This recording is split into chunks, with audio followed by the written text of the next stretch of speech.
ایک دفعہ سخت سردیوں کا موسم آیا۔ ٹھنڈی ہوائیں مکان کی دیواروں سے ٹکرا رہی تھی اور یوں لگتا تھا جیسے وہ سب کچھ جما کر رکھ دیں گی۔ کئی دنوں سے زلیخا کی کمائی ختم ہو چکی تھی۔ آج بھی اس کے گھر میں کھانے کے نام پر صرف چند میٹھے چاول باقی تھے اور بچوں کے بدن سردی سے نیلے پڑ رہے تھے۔ اس نے فیصلہ کیا کہ وہ چاول پکائے گی اور بچوں کو چولہے کی آگ سے گرمی دے گی۔ وہ اپنا لکڑی کا ڈبہ کھولنے گئی جہاں وہ آگ جلانے کے لیے ایندھن جمع کرتی تھی، مگر ڈبہ خالی تھا۔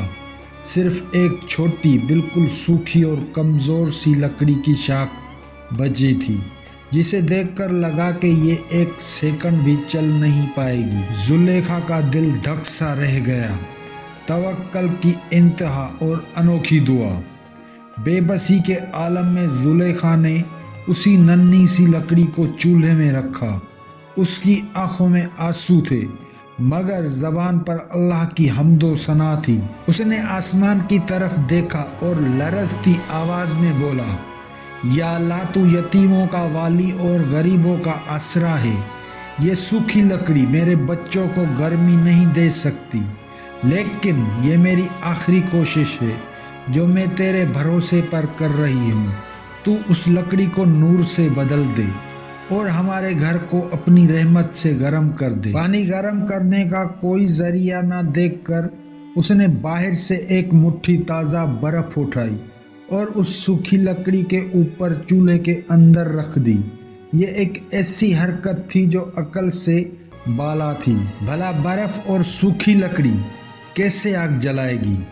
زلیخا نے آنسو پوچھے اور دونوں بچوں کو اپنے ساتھ لیٹا لیا۔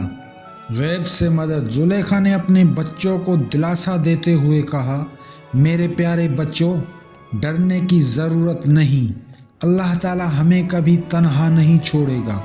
اور وہ اپنی دعا میں مشغول ہو گئی۔ تھوڑی دیر بعد اچانک بچوں میں سے ایک نے شور مچایا، امی دیکھو آگ! زلیخا نے پلٹ کر دیکھا تو اس کی سانس رک گئی۔ وہ سوکھی اور کمزور لکڑی ایک زبردست اور شعلہ زن آگ میں بدل چکی تھی۔ شعلے ایسے تھے جیسے کسی نے اس میں تیل ڈال دیا ہو، اور وہ برف جو اس نے اوپر رکھی تھی وہ غائب ہو چکی تھی، اور اس کی جگہ چولہے کے اندر چاول پکانے کے لیے پانی کھل رہا تھا۔